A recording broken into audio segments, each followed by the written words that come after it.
there seems to me to be a reasonable chance, and I've been right before now, there's been a reasonable chance that he's not acting alone.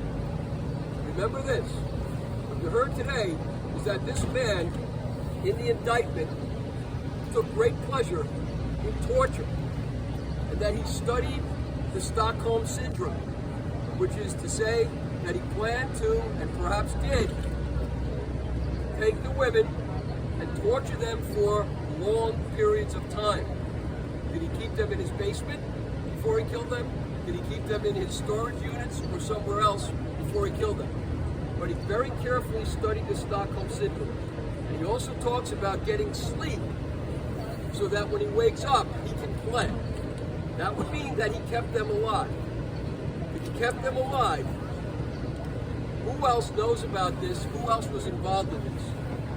I suggest strongly that the district attorney take a new turn on this and start to look at the family and their involvement in this case. I've said from the beginning that they are not unaware of what happened. And I still say it now. Especially because if you think about it, he had, in the basement, there appears to have been human remains. If we credit what the police department did when they went in there recently and took the walls down in the basement. That would suggest that there were remnants of human flesh, human blood, something in the basement. So, it's not over, this investigation. It should not be. He didn't appear, even in his long list of items, it wouldn't seem that he'd be able to keep all those items secret, quiet, and away from the people who lived with him, of which they were several, by the way, besides his wife and children.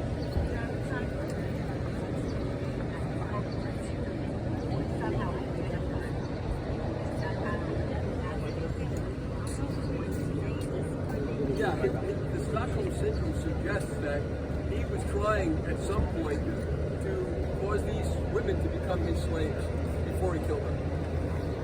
And so we have that as well. But I say this, people say, well, you know, there's closure for the family now that he's been identified as the killer. And I suggest this, that the word closure is a fake word. There cannot be any closure for someone who loses a loved one when they find out who the killer is. Instead, when you lose your baby, it's your baby. You never get over it. The pain is awful. And when something like this happens, you don't close the case in your mind. You reopen all the wounds, all the suffering from what happened before. And now it's present again. And it will be forever. So the real reality here is that more suffering is going to come to these families, sadly enough.